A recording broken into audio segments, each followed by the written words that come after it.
बिस्मिल्लाहिर्रहमानिर्रहीम। अस्सलाम वालेकुम स्टूडेंट्स। आज हमारा लेक्चर है class 9 new subject chemistry, lecture number 23।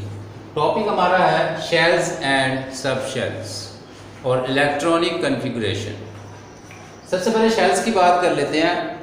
हमने आपको बताया था पहले लेक्चर्स में कि एटम जो है वो एक फंडामेंटल पार्टिकल है किसी भी मैटर का, और उसके दरमियान एक टाइनी न्यूक्लियस होता है। टाइनी न्यूक्लियस जिसमें प्रोटॉन और न्यूट्रॉन पाए जाते हैं।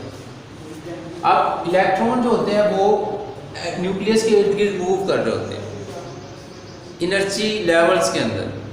आप ये कह सकते हैं कि शेल्स जो हैं वो एनर्जी लेवल्स हैं इलेक्ट्रॉन्स के। Shells are energy levels in which electron can move.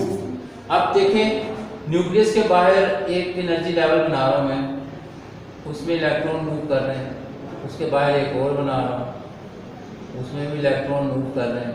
अब ये वाला जो लेवल है एनर्जी का, ये भी शेल है, ये भी एक शेल है, ये भी एक शेल है, ये भी एक शेल है, और भी होंगे शेल।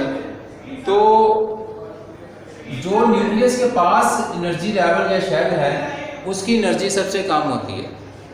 जो ऊपर बढ़ता जाएगा शेल, यानी न्यूक्लियस के बाद ये वाला शेल आ गया, फिर इसकी ये वाला आ गया, इसकी एनर्जी इससे ज़्यादा होगी। फिर ये वाला शेल आ गया, इसकी एनर्जी दोनों से ज़्यादा होगी। तो यहाँ पर जो इलेक्ट्रॉन मूव करेंगे इस वाले एनर्जी लेवल में, उनकी एनर्जी क्या होगी? कम होगी, कम एनर्जी वाले इलेक्ट्रॉन। फिर जैसे जैसे एनर्जी लेवल बढ़ता जाएगा, शेल्स नंबर बढ़ता जाएगा, तो इलेक्ट्रॉन की एनर्जी भी बढ़ती जाएगी, यानी ज़्यादा एनर्जी वाले इलेक्ट्रॉन वहाँ पर मूव करेंगे। तो यहाँ पर हम बात शेल्स की कर रहे थे कि शेल्स क्या हैं? एनर्जी लेवल्स हैं। न्यूक्लियस के बाहर वो एनर्जी लेवल हैं, वो प्लेस है जहाँ पर इलेक्ट्रॉन मूव कर रहे हैं और वो अपनी अपनी एनर्जी के लिहाज से वहाँ पर मूव कर रहे होते हैं। तो उनको हम शेल्स कहते हैं। अब शेल्स जो हैं उनको हमने नाम रखे हुए, उनके डिजाइनेटेड किया हुआ है। मिसाल के तौर पर शेल नंबर जो है उसको हम n से शो करते हैं, 1 2 3 4, और उनको डिजाइनेटेड किया गया है कि L M N and so. यानी अगर पहला शेल है, ये देखिए पहला शेल, इसको हम नाम देंगे के शेल, इसको नाम देंगे हम के शेल का। दूसरा शेल है, इसको हम एल शेल का नाम देंगे। फिर ये आ जाएगा, इसको एम शेल का नाम देंगे। यानी पहला शेल जो है वो के शेल होगा, दूसरा L M N and so on. तो अब देखना हमने ये है कि शेल्स के अंदर कितने इलेक्ट्रॉन्स आ सकते हैं मैक्सिमम। उसके लिए हमारे पास एक फार्मूला है 2n²। 2n², अगर फार्मूले को हम यहाँ पे अप्लाई करें, n का मतलब है n मीन के नंबर ऑफ शेल्स, कि पहले शेल में फॉर एग्जांपल हम इलेक्ट्रॉन देखना चाहते हैं कितने आते हैं, तो n की वैल्यू क्या होगी हमारे पास? 1। अगर इसमें मैं पुट करता हूँ 2 × 1 का स्क्वायर, ये क्या हो जाएगा? 2 × 1 का स्क्वायर 1 = 2। यानी पहले शेल में कितने इलेक्ट्रॉन आ सकते हैं? 2। उसके बाद अगर मैं सेकंड शेल में पता करना चाहता हूँ तो n की वैल्यू में क्या रखूंगा? 2 का स्क्वायर 2 × 4, 2 4 द 8। तो सेकंड शेल में कितने आ सकते हैं? 8 इलेक्ट्रॉन, 3 4 5 6 7 8। इसी तरह तीसरे शेल में 18 आ सकते हैं, फोर्थ शेल में जो है वो 32 आ सकते हैं। इस तरह सो ऑन आगे चलता जाएगा। यानी ये फार्मूला है 2n², जिसके जरिए आपको ये पता चल जाएगा कि पहले शेल में कितने इलेक्ट्रॉन आ सकते हैं, दूसरे में कितने आ सकते हैं, तीसरे में कितने आ सकते हैं। अब सब शेल क्या होते हैं? शेल की बात मैंने आपको समझा देंगे। एनर्जी लेवल है जिसमें इलेक्ट्रॉन एक मखसूस तादाद में और एनर्जी के हिसाब से रहते हैं। तो सब शेल क्या है? अब ये जो शेल्स हैं, जैसे के शेल है, एल है, एम है, इलेक्ट्रॉन जो है इनके अंदर ये आगे मजीद सब डिवीजन बनाई हुई है इनने।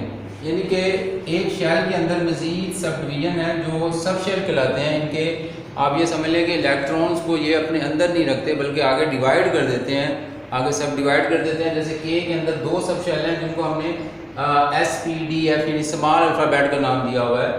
के पास है s shell sub shell, L के पास है एस और पी दो है, एम के पास है एस पी डी।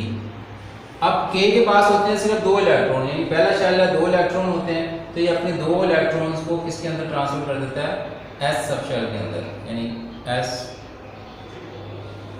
और एल के पास 8 इलेक्ट्रॉन होते हैं, तो ये दो इसमें एस में ट्रांसफर कर देता है और 6 इसमें, इसके बाद टोटल 8 हो गए, यानी 2s2 2p6, यानी सेकंड की बात हो रही है 2 लगा रहा हूँ। अब m के पास 18 इलेक्ट्रॉन है, यानी s में मैक्सिमम 2 ही आने हैं, p में मैक्सिमम 8 आते हैं, बाकी कितने रह गए 8। ये आ गए जनाब 18 इलेक्ट्रॉन पूरे हो गए, तो ये हो गया जनाब इसका, सॉरी p में मैक्सिमम 6 आएंगे और इसमें d में मैक्सिमम 10। ये हो गया 3s2 3p6 और 3d10। तो इस तरह जो शेल्स होते हैं किसी भी एटम के, वो अपने इलेक्ट्रॉन्स को आगे सब शेल के अंदर ट्रांसफ़र कर देते हैं और सब शेल को हम एस पी डी एफ वगैरह से शो करते हैं। तो अब बात करेंगे हम इलेक्ट्रॉनिक कन्फिग्रेशन की।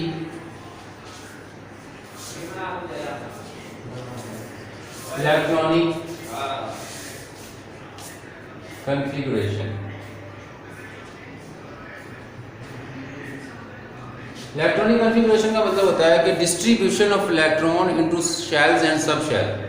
फॉर एग्जांपल हमारे पास 11 इलेक्ट्रॉन है किसी एटम के, उसको हमने शेल्स में पहले डिवाइड करना है। आपको मैं बता चुका हूँ कि पहले शेल में कितने इलेक्ट्रॉन आते हैं 2, दूसरे में कितने आएंगे 8,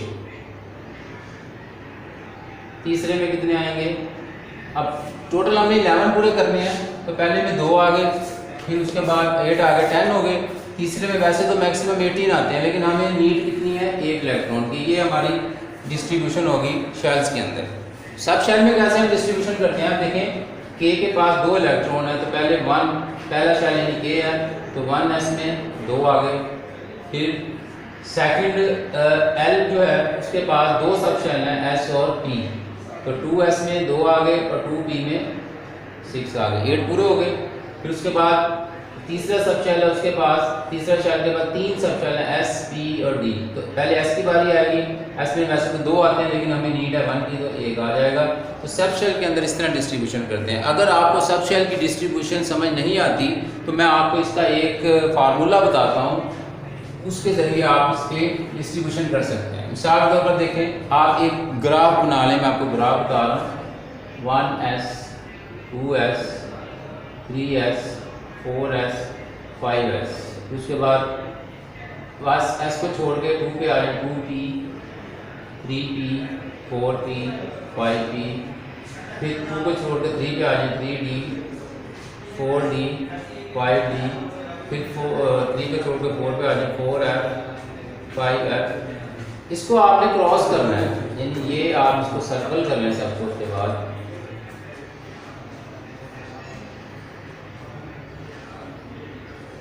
सब शेल के अंदर डिस्ट्रीब्यूशन का तरीका बता रहा हूँ आपको। आप पहले एस वाली लाइन बना लें सारी, फिर पी वाली बना लें, फिर डी वाली, फिर एफ वाली। सब शेल जो है वो अब कैसे आपने उनको डिस्ट्रीब्यूट करना है, जैसे देखें यहाँ से मैंने इसको क्रॉस किया है, तो पहले आ रहा है 1s, आपने लिखना है 1s 2 का मतलब है कि एस सब शेल में 2 इलेक्ट्रॉन आते हैं।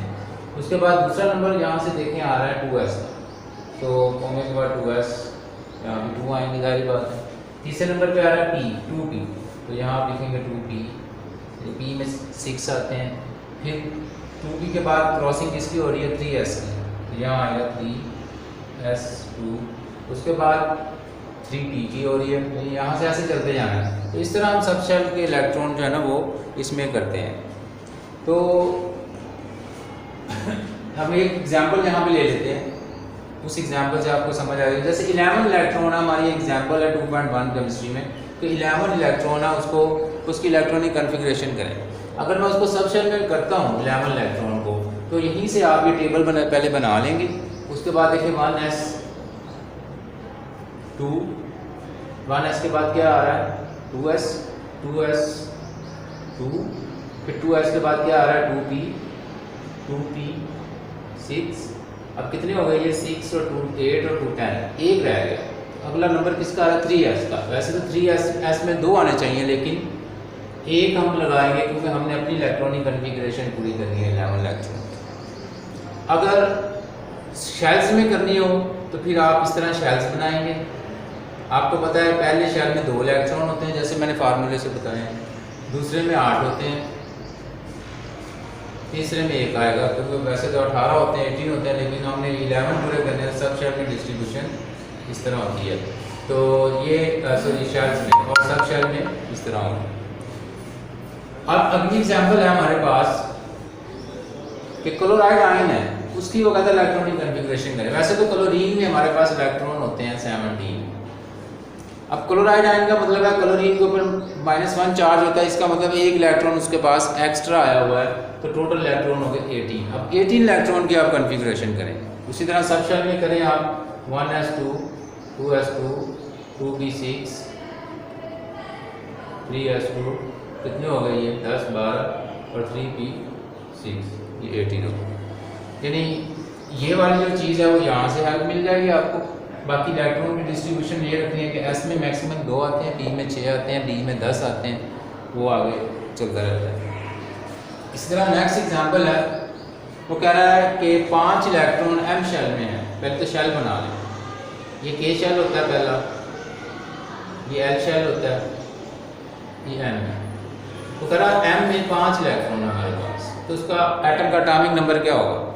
बाकियों की तादाद हमें पता है, इसमें 8 होते हैं, इसमें 2 होते हैं। टोटल इलेक्ट्रॉन कितने हो गए हमारे पास 5 और 8 और 2 10 और ये 5 15, यानी 15 इलेक्ट्रॉन है। और जो इलेक्ट्रॉन का नंबर होता है वही किसी एटम का एटॉमिक नंबर होता है, यानी प्रोटॉन की तादाद हो या इलेक्ट्रॉन की तादाद हो। तो इसका एटॉमिक नंबर इसी के शेल में एम शेल में 5 इलेक्ट्रॉन है, तो उसका एटॉमिक नंबर होगा 15, क्योंकि टोटल इलेक्ट्रॉन काउंट करें तो 15 बने।